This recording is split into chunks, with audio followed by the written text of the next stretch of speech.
Inside information says that the Securities and Exchange Commission (SEC) is still committed to appeal the Ripple judgment, despite the fact that they have been criticized in Congress and a new law has been presented to fire Gary Gensler and reform the SEC. This information was reported in today's news, despite the fact that the SEC appears to be intent on appealing the ruling, which would most likely result in a significant decrease in the price of XRP. This is the present situation.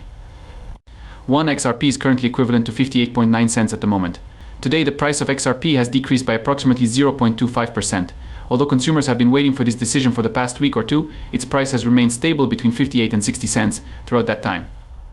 Who will emerge victorious? Who is more cruel, the SEC or Congress and XRP? To begin, we have this videotape obtained from Congress, which features Republican Warren, are among the most significant issues that are still relevant in the present day. Gary Gensler himself is one of them, and the other is the structure of the Securities and Exchange Commission. Take a listen to this. I will tell you the truth, during your tenure as chairman, 2 issues have been brought to light. There is a fundamental issue in the structure of the SEC, as well as a problem with Gary Gensler. I also came up with a strategy that goes by the name of the SEC Stabilization Act, as I mentioned to you back in April.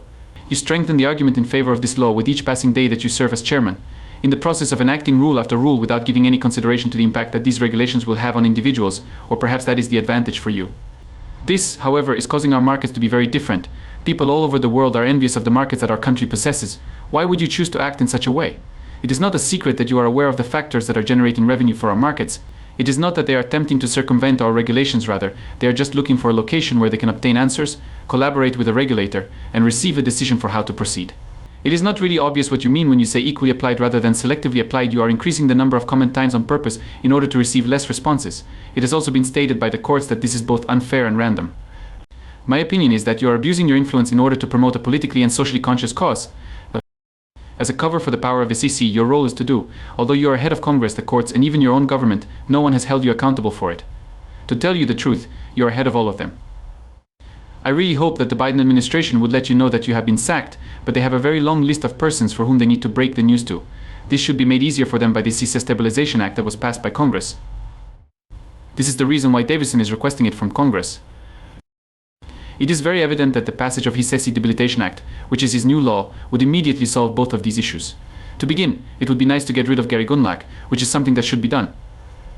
Second, it would reorganize and democratize the Securities and Exchange Commission (SEC) in a manner that is analogous to the way the Supreme Court operates, by preventing a single individual from holding all of the power. Instead, 6 commissioners will set the rules, ensure that they are followed, and conduct investigations. When it comes down to it, this is the way things ought to be. Please provide us with this. This is especially true when everything is under the control of a single individual who appears to be devoid of any brains or expertise.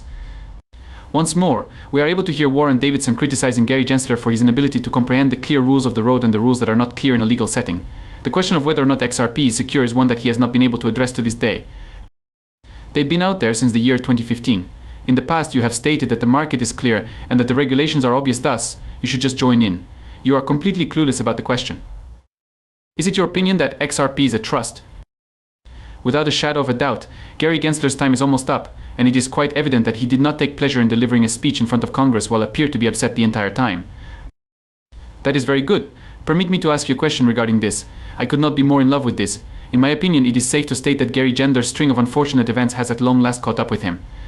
To add insult to injury, members of the Securities and Exchange Commission, such as Hester Pierce, are now looking down on him. The Securities and Exchange Commission (SEC) has not been doing its job as a regulator, according to Hester Pierce, who told Congress, "I am concerned." If the Securities and Exchange Commission (SEC) asserts that the majority of non-financial instruments (NFTs) are sold as securities, then where does this end? This slide is extremely slick and slippery. They went so far as to say that the token itself is not a security, which is a significant statement and one that they ought to have articulated a long time ago. To be fair, after losing so many court cases to Ripple and the XRP community, they were not given much of an option in the matter. This completely fresh law, that would be an excellent response, because it would finally allow billions of dollars in institutional money to rush into the market if laws are made clear for cryptocurrency, particularly XRP, and enable cryptocurrency to be kept as well.